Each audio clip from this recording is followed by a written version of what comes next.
रूस से पंगा लेना अब यूरोपीय देशों को पड़ेगा भारी। प्रतिबंधों का अब उल्टा असर दिखने की आ गई है बारी। तेल और गैस को हथियार बनाकर रूस करने वाला है खेला। यूरोपीय देशों का बनने वाला है अब पूरी तरह से रेला। दुनिया पर आने वाले संकट से भारत भी होगा बेहाल। पीएम मोदी कैसे बनेंगे भारत के खेमनहार। दोस्तों, जिस रूस पर प्रतिबंध लगाकर पश्चिमी देश अपनी शेखी बघार रहे थे, अपने ऊपर इतरा रहे थे, रूस को अपनी ताकत दिखा रहे थे, अब उनके उसी ताकत की पुंगी बजने वाली है। पुंगी भी ऐसी कि इन सब का दीवाला निकल जाएगा। आर्थिक मंदी से इनका हाल बेहाल हो जाएगा। इनकी अर्थव्यवस्था के फेफड़े फूलने लगेंगे और जीडीपी हिचकोले खाने लगेगी। यानी रूस के खेल के आगे अब पश्चिमी देशों के नेता दंडवत करते नजर आएंगे, रूस के चरण में गिड़गिड़ाएंगे और उसके आगे दुम हिलाएंगे। खासकर जर्मनी का तो वो हाल होने जा रहा है कि उसे उसकी नानी याद आ जाएगी। रूस के खिलाफ अमेरिका का साथ देकर उसने जो गलती की है, अब उसे उसका अंजाम समझ में आ जाएगा। बेरोजगार और मंदी की मार उसे इस कदर निचोड़ेगी कि उसका पलीता निकल जाएगा। जर्मनी ही नहीं, पश्चिम के बाकी देशों की भी हवा रूस के कदम से टाइट हो गई है और अब उन्हें अपना पतन दिख रहा है। दोस्तों, यहां बड़ा सवाल ये उठता है कि आखिर रूस करने क्या जा रहा है और रूस के इस कदम का भारत पर क्या असर पड़ेगा। पीएम मोदी कैसे इस महासंकट से भारत को उबारेंगे। दोस्तों, मतलब कुछ बहुत बड़ा होने वाला है, ऐसा जिससे दुनिया हिल जाएगी, पृथ्वी पर भूचाल आ जाएगा और लोग रूस में त्राहिमाम की गुहार लगाएंगे। तो दोस्तों, आज के वीडियो में मैं आपको जो बताने वाला हूं वो वाकई भयावह है। अगर ऐसा हो गया तो क्या होगा आप सोच भी नहीं सकते। तो चलिए शुरू करते हैं। दोस्तों, वीडियो शुरू करूं उससे पहले आपसे पूछना चाहूंगा कि क्या आपने अभी तक इस चैनल को सब्सक्राइब किया है या नहीं। अगर नहीं किया तो फौरन इसे सब्सक्राइब कर लें, जिससे इस पर अपलोड होने वाले ताजा तरीन वीडियो की जानकारी आपको तुरंत हो सके। और हां, हमारी ये रिपोर्ट आपको कैसे लगी, वीडियो के अंत में ये बताना ना भूलें। हमें आपके जवाब का इंतजार होगा। दोस्तों, दुनिया में कच्चे तेल की बढ़ती कीमत बता रही है कि आने वाले दिनों में उनका नाज झेलना सबके बूते की बात नहीं होगी। अच्छे पैसे वाले लोग भी तेल के नखरे नहीं उठा पाएंगे। दुनिया में कच्चे तेल की कीमत इतनी हो जाएगी कि लोग इसे इस्तेमाल करना तो क्या, इसका नाम लेना भी भूल जाएंगे। ये सब होगा रूस के एक कदम से। आखिर रूस ऐसा क्या करने जा रहा है जो दुनिया में तेल की कीमतों में इतना इजाफा हो जाएगा, वो मैं आपको बताऊंगा। लेकिन उससे पहले बता देता हूं, यूक्रेन युद्ध में अमेरिका का साथ देने वाले जर्मनी की रूस किस तरह बैंड बजाने वाला है। रूस से उलझना जर्मनी को पड़ा महंगा।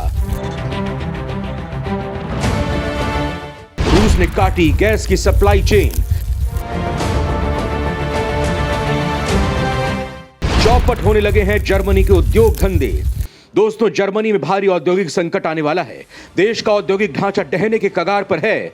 रूस प्राकृतिक गैस की आपूर्ति में कटौती के कारण जर्मन के उद्योग धंधे चौपट होने की स्थिति में आ गए हैं। जर्मनी के शीर्ष अधिकारी ने यह चेतावनी दी है। German federation of trade unions के प्रमुख यास्मीन फाहिमी ने एक इंटरव्यू में कहा है कि गैस की बाधाओं के कारण पूरे उद्योग स्थायी रूप से ध्वस्त होने के कगार पर हैं। एल्यूमिनियम, कांच, रासायनिक उद्योग को इससे तगड़ा नुकसान हो सकता है। अगर इस रूप में उद्योग चौपट हुए तो जर्मनी में पूरी अर्थव्यवस्था और नौकरियों के लिए बड़े पैमाने पर गंभीर परिणाम भुगतने होंगे। दोस्तों, बता दूं कि German federation of trade unions Germany की सबसे बड़ी ट्रेड यूनियन है। दोस्तों, रूस द्वारा गैस आपूर्ति रोके जाने के बाद से जर्मनी में ऊर्जा संकट रिकॉर्ड स्तर पर है।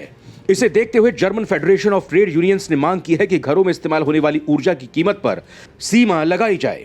German federation of trade unions ने कहा है कि गैस चेन सप्लाई में कटौती का भारी बोझ भी परिवारों और कंपनियों को उठाना पड़ रहा है और अगर हालत काबू में नहीं आए तो जर्मनी में अशांति फैल सकती है। इससे पहले पूर्व आर्थिक मामलों के मंत्री रॉबर्ट हेबैक ने चेतावनी दी थी कि रूस से आने वाली गैस में कटौती के कारण देश में उथल पुथल की स्थिति बन सकती है। उन्होंने उस स्थिति की तुलना लीमैन ब्रदर्स के फेल होने से की। 2008 में इसी अमेरिकी बैंक के फेल होने के साथ वैश्विक आर्थिक मंदी की शुरुआत हुई थी। दोस्तों, आपको बता दूं कि रूस नॉर्ड स्ट्रीम पाइपलाइन से होने वाली गैस की सप्लाई में 60% की कटौती कर चुका है।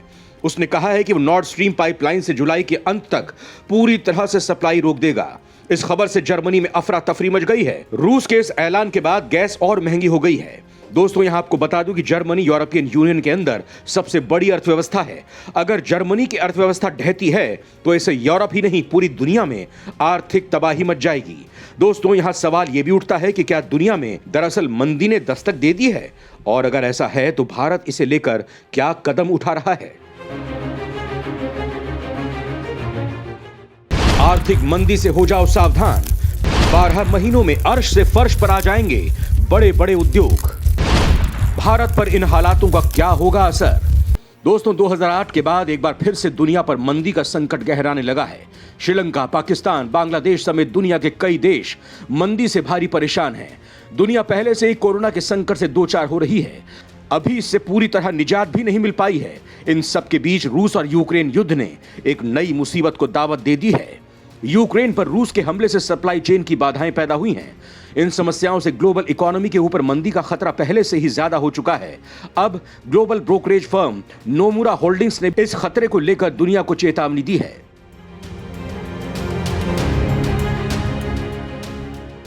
दोस्तों, नोमुरा होल्डिंग्स इंक के मुताबिक आने वाले एक साल में दुनिया भर की कई अर्थव्यवस्थाएं सरकारी नीतियों और बढ़ती जीवन की लागत के बीच आर्थिक मंदी में प्रवेश करने वाली हैं।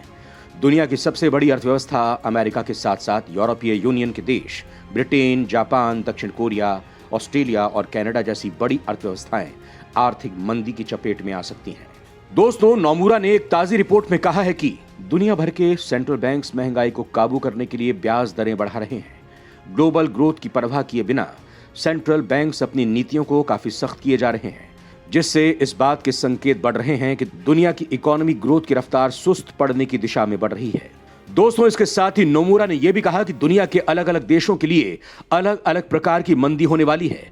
नोमुरा के मुताबिक अमेरिका इस साल के अंत में मंदी की चपेट में आ सकता है और यह मंदी 5 तिमाही तक रह सकती है। उनके मुताबिक अगर रूस ने यूरोप में गैस सप्लाई पूरी तरह से रोक दी तो यूरोपीय देशों में मंदी की मार और गहरी हो सकती है।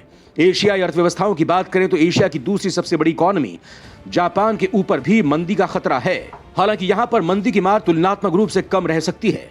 वहीं एशिया की सबसे बड़ी और दुनिया की दूसरी सबसे बड़ी इकोनॉमी चीन को लेकर नोमुरा का अनुमान है कि अनुकूल नीतियों के कारण यह देश मंदी की मार से बच सकता है, लेकिन चीन के ऊपर जीरो कोविड स्ट्रेटेजी के चलते कड़े लॉकडाउन का खतरा है। जहां तक भारत की बात है तो नोमुरा ने उम्मीद जताई है कि प्रमुख अर्थव्यवस्थाओं में सबसे तेज ग्रोथ रेट वाला देश भारत भी मंदी की मार से अछूता रह सकता है।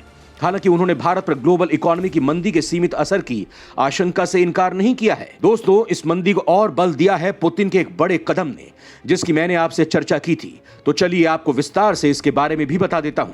पुतिन का वार दुनिया को कर देगा बेजार। आसमान छूने लगेंगे तेल के दाम। दुनिया में मच जाएगा कोहराम।